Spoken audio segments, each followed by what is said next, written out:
So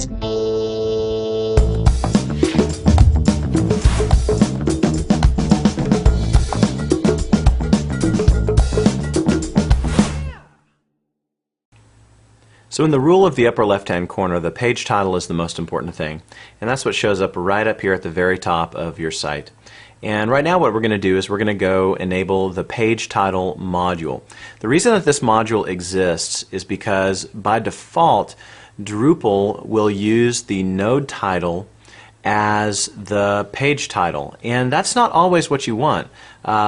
Sometimes you might write a node title that's very meaningful as a node title, like how to invest in Seekonk Ma real estate, and really the key phrase that's most important is Seekonk MA real estate, and you want to put that phrase first, and so you might write the page title as like Seekonk MA real estate dash how to invest or something along those lines, and that puts the most important phrases at the front of the page title.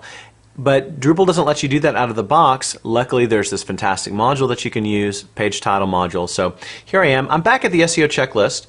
I have already downloaded and then uploaded the module to my website, and I'm going to click on the enable button, and that's going to take me to the module screen, and I'm going to go down here to other and simply turn on page title, click save configuration.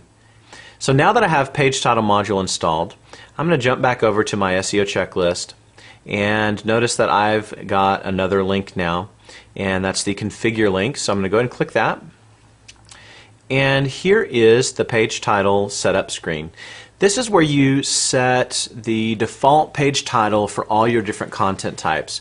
So every time you create a new type of content, like notice this is a default installation, we have page and story, but we don't have blog turned on. If we went and created a content type like listing, since we're selling homes or something like that, each time I create one, it's going to show up here in this configuration screen. And this is where I can go and kind of set the default of what the page title is going to be. Now notice that you have this field here called pattern, and here is the page type, the token scope, which tells you what tokens you can use. Now what is a token? I'll tell you that in a second. Then you also have this pattern column, and then you have show field. Now the token, let's talk about tokens for just a minute. Notice you have this little drop down here called available token list, and when you click it, it opens up pages and pages of these little pieces of code that relate to some kind of replacement value.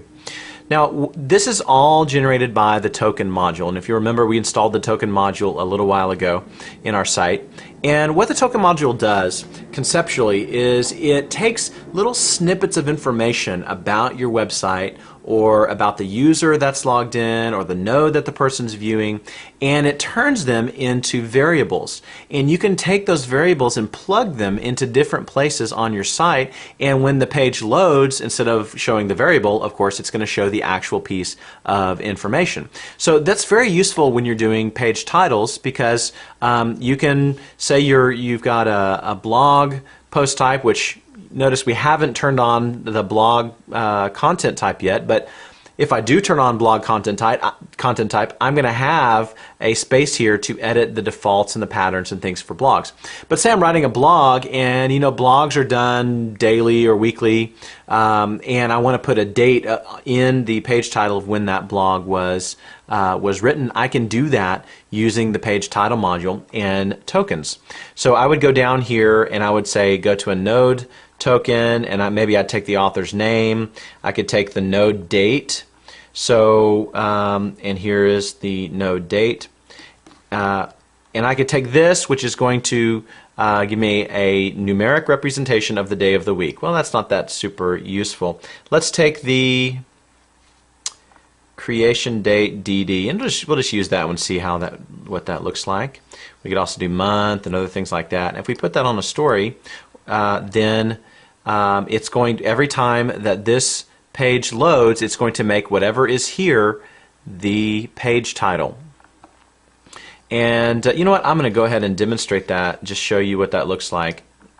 This is not good SEO. This is simply so you understand how these replacements are going to work. It's really kind of important. So if I go back to the front page of my site and click on a piece of content, it's going to show me 04, which is the day of the month that that piece of content was created. So notice before it actually said accrual and it said your Drupal site. Now it says 04. Not headed in the right direction from an SEO perspective, but hey, at least we've got replacement patterns working properly. So I'm going to take that out. And one of the things that you need to be aware about is that this pattern column here is actually an override. This is the default of what it will happen. If you have the show field checked and you go in and you put in a specifically written page title for that node, and you've got some content here on the page titles configuration screen, these replacement patterns will override the manual stuff that you've written. It's not the way I would have designed it, but it's the way that it works. So keep that in mind. So for that, because of that, I'm going to leave this replacement pattern blank. I don't particularly like the front page pattern that's here. I don't even use a site slogan, so that's kind of meaningless to have that there. So I'm going to take that out and just make that the site name. I'm not sure that's even going to be very good, so I'm going to go and take that out too, and I'm going to put in my search phrase that we've researched, Mass Real Estate. And then I'm going to put the site name after that, and I'm going to use a vertical bar, and then we're going to put in the site name, which I could go down and search through my available tokens and find it, but it's right there, so I'm just going to copy and paste out. And that's what's going to show up on the front page of my site. By default, it's going to use the page title and then the site name, which is good. And then I'm going to leave these completely blank and make sure that I have show field turned on for the story content type. You could turn it on for all the content types if you're going to write specifically written page titles, SEO'd page titles for every single piece of content. But for today, we're just going to turn on story. All right, and I'm going to click Save Configuration, and let's see what we've done. So let's go to the front page of my site. Here is my new front page title tag, Seekonk MA Real Estate, vertical bar, your Drupal site, which is the name of my site as of now. And then if I go into a piece of content on my site and I click the Edit button, first of all, notice what the page title is. Not really that interesting. And now look what I have. I've got this extra new field that I didn't have before called page title. And let's say that this is the basic information page. And let's call this pricing. We'll make this the pricing page. And well, maybe the title of it is How to Price Seekonk, and that's what's going to show up here. And then Seekonk MA Real Estate is the most important phrase, so I'm going to put that first, and then I'm going to put the word pricing at the end because it's of lesser importance to the search engines. I'm writing this for the users, this for the search engines, but really even if a user saw this, which they will, it still makes a lot of sense. I'm not going to worry about the body content for now. We are going to talk about it later on in the video. So let's go down and save that and see what happens. There we go. Seekonk MA Real Estate Pricing. Vertical bar, your Drupal site. And you know what? I'm not happy with that as a title tag, and the reason is because my site name, your Drupal site, that's my URL, and that's really for a demonstration purpose, but it just doesn't make a lot of sense for real estate. So let's go change that. And I'm going to Site Configuration, Site Information, and there's the name of my site. Okay. Now the name of the company that we're optimizing for is Double Rainbow Real Estate. All right, that's the name of the company, and so I'm going to put that into the site name there. And we don't have a slogan or mission. We're not really using that for SEO purposes. If you do use it, that's fine. Enter it in there, and then we're going to click Save Configuration.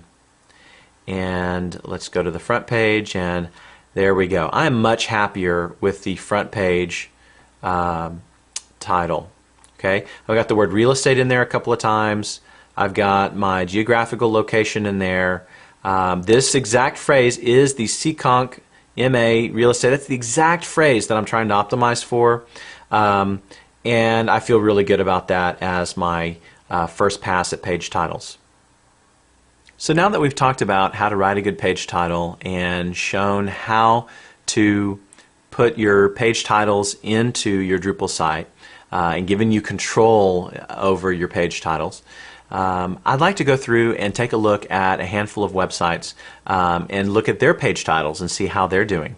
So let me just pick 3 websites at random. The first one I'm going to look at is Veloci.com, and again, selected completely at random. You look at the page title here for the front page of Veloci, and you've got Drupal SEO Company, Veloci Search Engine Optimization. The primary key phrase that we optimized for Veloci is Drupal SEO. SEO Company is a good phrase as well, so we kind of snuck in another key phrase. Drupal SEO Company, I guess it sounds like a good phrase, but there's really hardly any search volume on it. But we went ahead and we kind of squished these 3 words together. You do them in that order, and we've got actually 3 keywords. One great one pretty good one, and then one that's kind of not relevant at all, but they're all right there in the top of the phrase. We've got the vertical bar, which, why am I using a vertical bar? Couldn't I use a slash or a space or a dash or something like that? Yeah, it doesn't matter. That symbol doesn't matter at all. I like the vertical bar because it's just kind of, it's a separator. It's a nice, it looks good. But from SEO perspective, don't sweat it. And then I've got Veloci in there, which is the name of the company, which is good because your title tag is not just for SEO, it's also for branding. If I go and bookmark this page, notice what it uses as the name of the bookmark. So if somebody comes to my website and likes it and decides to bookmark it, I want to make sure I get my company name in there too, so that when they go back through their bookmarks and are looking for it, then they're going to be able to find it and find my site. And then I get basically the spelled out version of SEO, search engine optimization, which search engine optimization is a important key phrase in the Veloci's business, and so we want to make sure that we get that into the page title because I know the search engines are going to be sending people who looked for that phrase to my site. And of course, I know that information because we've done the research. We have Google Webmaster Tools installed. We've looked to see what people are searching on to find us. And then I've done the keyword research. I know how many people are looking for it, how competitive they are, and I've made those good decisions and then built them into the page title of Veloci.com. So to pick another website completely at random from the internet, let's look at Lullabot. Lullabot has, as the most important word in their page title, as of the shooting of this video, it might change 5 minutes after we turn off the tape, but at least for right now, the #1 word is Lullabot, which makes sense from a branding perspective. From an SEO perspective, it's probably not the most ideal word to put first because Lullabot is the only company called Lullabot. I don't know of any other, I'm not 100% sure about that, but I don't know of anything else out there called Lullabot. It's a very unique word. And if you go Google Lullabot, even if they took this word out of the title tag, their site would still show up because they have so many links going to Lullabot. It's lullabot.com. I mean, it's pretty obvious that this is what somebody wants when they Google the word Lullabot. So the next phrase here, Drupal videos, that's awesome. That's fantastic. They sell Drupal videos. Some of the best Drupal videos ever made, especially about SEO, are done by Lullabot. And then they've got training, consulting, and guidance, which are all good keywords. I would say they're maybe trying to squeeze too many keywords into this title tag, and maybe if they just moved the vertical bar to the end and then put the word Lullabot as the very last phrase, and so maybe write it Drupal videos, training, consulting, guidance. I don't know. I would go do the keyword research. Are people actually looking for guidance when they need somebody like Lullabot? Are they looking for Drupal guidance? Or is that kind of a positioning statement or branding statement? And if it is positioning and branding, wouldn't it be better to put it down here into the site itself? So maybe I would write this Drupal videos, training, consulting, vertical bar, Lullabot. or maybe even move the consulting to the end, Lullabot Consulting or something like that. That's probably how to write that. All right, let's look at one more. And again, chosen completely at random. Let's look at Drupal.org. The Drupal.org title tag is Drupal.org, which is, I think, probably the name of the site. And so that's the default that of a Drupal installation we'll put there. And then the vertical bar and then community plumbing. I don't think a lot of people are searching for the phrase community plumbing when they're looking for an open source content management system or even something to build their website. It's a positioning statement, it's a branding statement, and maybe from that perspective that makes a lot of sense. From SEO, this is not helping Drupal.org at all. Probably this should be, content management system or open source content management system or something along those lines. But in any case, those are a few examples of different ways of writing title tags, and hopefully what you've learned is, number one, put the most important phrases at the beginning of the title tag. Number two, make sure that it reads well, because your users are going to bookmark your page. They will see this title tag infrequently, but they will see it. And then finally, make sure that you're not using your title tag for more branding things or trying to stuff too many keywords in there. It's really, get one or two key phrases in there. If you can keep them real short, get your company name in there, and you'll be doing very, very well with your page titles.